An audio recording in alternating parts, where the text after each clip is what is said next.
Hi friends, ఎలా ఉన్నారు? నేను బాగున్నాను. మీరందరూ బాగుండాలని కోరుకుంటున్నాను.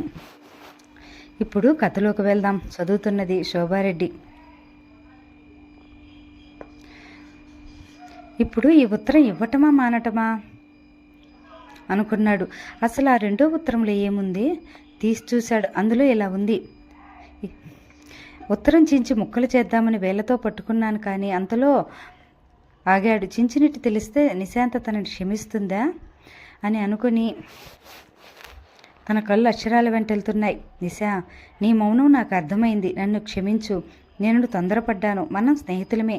దానికి మాత్రం లోటు రాకూడదు. నేను మామూలుగా ఉత్తరాలు రాస్తుంటాను.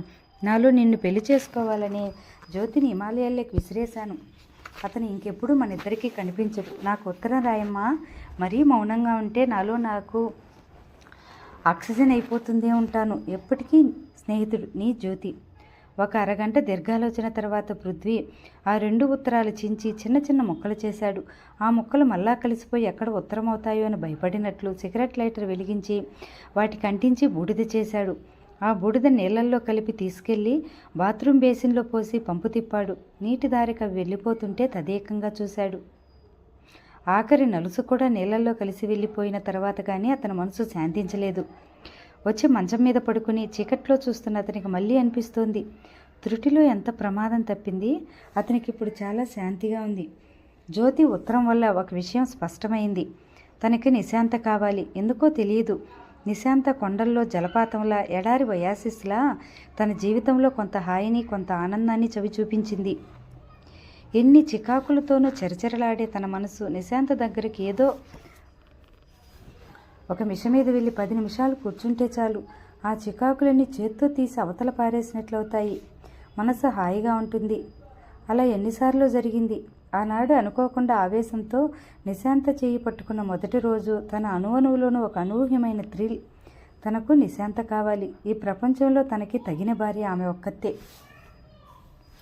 జ్యోతి వ్రాసిన ఉత్తరం తన చేతిలో పడడం ఎంతో మేలు చేసినట్లయింది. నిశాంతని తను పెళ్లి చేసుకుంటాడు. అనుక్షణం తను ఆమెతో కలిసి ఉండే అవకాశం కావాలి.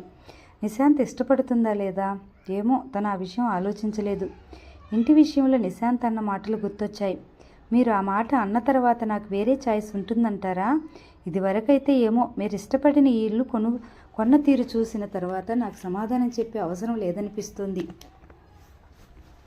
ఒకవేళ తనంటే నిశాంత్కు చిన్న చిన్న ఇష్టాలు ఉంటే అవి తొలగిపోయేలా తను చూస్తాడు. ఏముంది, సింపుల్గా కంప్యూటర్ అప్లికేషన్ తప్పులు చూపిస్తుంటే ప్రవర్తనలో వెతికి పట్టుకుని సరిచేయడం. తప్పులు లేనప్పుడు చిరాకులు రావు. అది ఒక్కటే సరైన ఫలితం. సాధ్యమైనంత త్వరలో నిశాంత్ని తనతో పెళ్లి కొప్పించేలా చేయాలి. ఈ నిశ్చయానికి వచ్చిన తర్వాత అతని మనసు ఇప్పుడు చాలా హాయిగా, నిశ్చింతగా అనిపించసాగింది. నిశా, ఇక నాకు భయం లేదు. అవును, ఇదే నిజం. ఇదే నిజం కావాలి. ఇదే నిజమవుతుంది. నిశా, నువ్వు నాదానివి. కానీ మెల్లగా, అతి మెల్లగా ఆ ప్రశాంతతలో నుంచి ఒక అపస్వరం లాంటి ధ్వని ఒక అశాంతిని కలిగించసాగింది. నువ్వు మంచి పని చేయలేదు. నువ్వు జ్యోతిని, నిశాంత్ను ఇద్దరిని మోసం చేస్తున్నావు. నిశాంత ఉత్తరం చదివిన తర్వాత జ్యోతిని కాదని నీ మీద ఇష్టపడితే అది వేరే సంగతి. నిశాంత్కి తెలిస్తే మర్నాడు నిశాంత్కి జరిగిందంతా చెప్పేయాలని అతను చాలా గట్టిగా నిశ్చయించుకున్నాడు. మర్నాడు నిశాంత ఔరంగాబాద్ నుంచి తిరిగి వచ్చింది. జ్యోతి ఊరు వెళ్ళిపోయాడని తెలిసి నిశ్చేష్టురాలైంది. ఇదేమిటి అంది. వాడు అనుకోకుండా వెళ్ళాడు. నీకు చెప్పమన్నాడు. ఎటో చూస్తూ అన్నాడు. ఆ క్షణంలో నిశాంత ముఖం చూస్తే అతనికి ఉత్తరం గురించి చెప్పకపోవటమే ఉత్తమమనిపించింది. తర్వాత పృథ్వీ చెప్పాలని ఎన్నోసార్లు అనుకున్నాడు, కానీ చెప్పలేకపోయాడు. ఇక చెప్పకుండా ఉండటానికే నిశ్చయం చేసుకున్నాడు.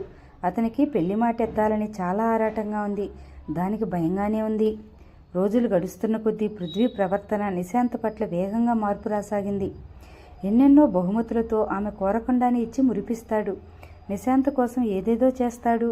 అతని ప్రతి పనిలో నువ్వంటే నాకెంత ఇష్టమో అనే ఆరాటం స్పష్టంగా తెలుస్తోంది. కానీ అంతలోనే అతనిలో ఏదో చిరాకు, ఏదో ఆందోళన. నిశాంత్కి అతని ధోరణి అంతుపట్టకుండా ఉంది. అతని పనుల పట్ల ఇష్టం ఏర్పడసాగింది. కానీ ఆ ఇష్టం స్థిరంగా నిలబడనీయకుండా ఏదో ఒక అవాంతరం వస్తూనే ఉంది. తర్వాత క్షమాపణలు, రాజీలు, మళ్ళా రెట్టింపు, ఆనందంగా ఉండటం మళ్ళీ మొదలు. నిశాంత్ అతన్ని అర్థం చేసుకోవటానికి ప్రయత్నిస్తోంది. పృథ్వీకి కలలో ఉత్తరం వెంటాడసాగింది. ఉత్తరం ఒకటి గాలిలో తేలుతూ అతన్ని ఆందోళన పరుస్తూ కనిపిస్తూ ఉంటుంది. అర్ధరాత్రి వేళ అతని చెమటలు కారుతుండగా నిద్రలో లేచి కూర్చోవడం అప్పుడప్పుడు జరుగుతుంది. అతనిలో సంఘర్షణ నిశాంతకు తెలియదు. అతని ప్రవర్తన ఎందుకు నిలకడగా ఉండదా అని అప్పుడప్పుడు ఆలోచనలో పడుతుంది. జ్యోతి రాగానే ఇదంతా చెప్పాలని అనుకుంది. జ్యోతి దగ్గర నుంచి ఉత్తరం వచ్చింది. మేనేజర్కి జ్వరం రావడంతో ప్రయాణం వాయిదా పడింది. ఋషికేశ్ వెళ్తున్నానని రాశాడు. తర్వాత కొద్ది రోజులకు ఎంపెడిషన్ వెళ్తున్నానని రాశాడు. తిరిగి రాగానే వ్రాస్తానని రాశాడు. అమ్మాయి నిశా తలుపులు బాదుతూ రాధమ్మ అరుస్తుంటే గాఢ నిద్రలో ఉన్న నిశాంత్కు మెలకు వచ్చింది. మంచం మీద నుంచి లేస్తుంటే తలకి ఏదో ఉన్నట్టు అనిపించి చేత్తో తడుముకుంది. తలకి రాత్రి డాక్టర్ గారు కట్టిన కట్టు. నిశాంత వెళ్ళి తలుపులు తెరిచింది. రాధమ్మ, వసంత, రవి ఊరి నుంచి వచ్చారు. అయ్యో ఏమిటే ఆ నుదుటికి ఆ కట్టు అంది రాధమ్మ కంగారుగా. ఏం లేదు పిన్ని, నిన్న బజారు వెళ్ళి వస్తుంటే ఆటో సడన్ బ్రేక్ వేయటంతో తలకు దెబ్బ తగిలింది అంది. నిన్న నీ పుట్టినరోజు, వద్దామని ఎంతో అనుకున్నాను, వీలే కాలేదు. ఎలా ఉన్నావో ఏం చేస్తున్నావో అనుకుంటున్నాను అంది రాధమ్మ. నిశాంత సంపాదనతో ఇల్లు గడుస్తుంది. వసంత పెళ్లి చేయాలి. రవి చదువు ముగించాలి. నిశాంత కొన్ని మురిపాలు తీర్చి నిన్ను బాగానే చూస్తున్నాను అని రుజువు చేయాలని ఆవిడ తాపత్రయం. ఆవిడ నిశాంతని ఇంకేం అడగలేదు. వచ్చిన అరగంటకే నిన్న నిశాంత ఎలా గడిపిందో, ఎవరైనా వచ్చారా అని పక్కింటి ఆవిడని రహస్యంగా అడిగి ఆరా తీసుకుంది. పృథ్వీ వచ్చాడని తెలియగానే ఆవిడ మండిపడింది. నిశాంతకు అన్నం పెడుతూ, చూడమ్మా, నువ్వంటే అందచందాలు తెలివితేటలు ఉన్నదానివి, ఎవరైనా నిన్ను ఎత్తుకుపోయి చేసుకుంటారు, కాస్త వసంత సంగతి చూడు అంది. సంబంధాలు చూస్తున్నాంగా పిన్ని అంది. అయ్యో రామా, ఉయ్యాల్లో పిల్లాడిని పెట్టుకుని ఊరంతా వెతికినట్టు ఎక్కడో ఎందుకు, పృథ్వీ వసంతని చేసుకుంటాడేమో అడుగు. అలాగే పిన్ని.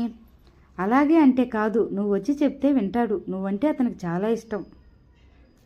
అలాగే సాయంత్రం వచ్చినప్పుడు అడుగుదామంది లేస్తూ, పిన్నితో తర్కించడం ఇష్టం లేక. నీకంటే 2 ఏళ్ళు చిన్నది, దాని పుట్టినరోజు వచ్చే నెల. ఏమిటో నిన్నగాక మొన్న నీ పుట్టినరోజు అయినట్లుంది, అప్పుడే మళ్ళా వచ్చింది. సంవత్సరం గిర్రని తిరిగి వచ్చేసింది. మన రాతలేమో ఒక్క అంగుళం కూడా కదలలేదు.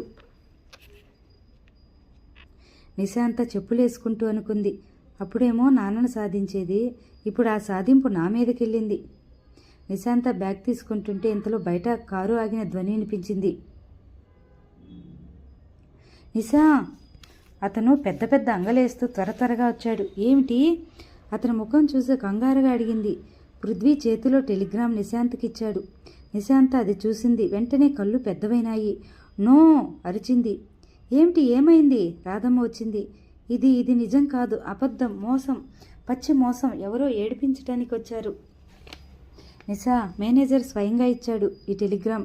ఇది అఫీషియల్గా వచ్చింది. నచ్చ చెప్తున్నాడు పృథ్వీ. ఏమైంది పృథ్వీ? రాధమ్మ కంగారుగా అడిగింది. జ్యోతి పోయాడటండి, టెలిగ్రామ్ వచ్చింది అంటూనే అతను అప్పటికే ఏడుస్తూ క్రింద కూలబడుతున్న నిశాంతను చప్పున పట్టి దగ్గరికి తీసుకున్నాడు. పృథ్వీ, అది నేను నమ్మను, ఇది అబద్ధం, ఇది అబద్ధం. నిశాంత ఏడుస్తోంది. నేను అదే కావాలని అనుకుంటున్నాను నిశా. అతని కంఠం కంపించింది. పృథ్వీ, మనం జ్యోతి దగ్గరికి వెళ్దాం, నన్ను జ్యోతి దగ్గరికి తీసుకెళ్ళు. నిశాంత ఒక్కసారిగా బావురుమంది.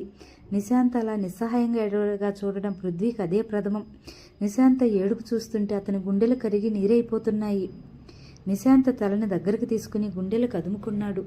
అతను ఏదేదో చేస్తున్నాడే కానీ అతని మనసు కూడా దిమ్మెరిపోయినట్టుగా ఉంది. జ్యోతి పోవటమా? అతను నమ్మలేకపోతున్నాడు. 5-6 నెలలు గడిచాయి. పృథ్వీ నిశాంత రిజిస్టర్ మ్యారేజ్ చేసుకుని 4 నెలలు పైగానే అవుతోంది. జ్యోతి పోయాడని టెలిగ్రామ్ రాగానే కుప్పలా కూలిపోయిన నిశాంత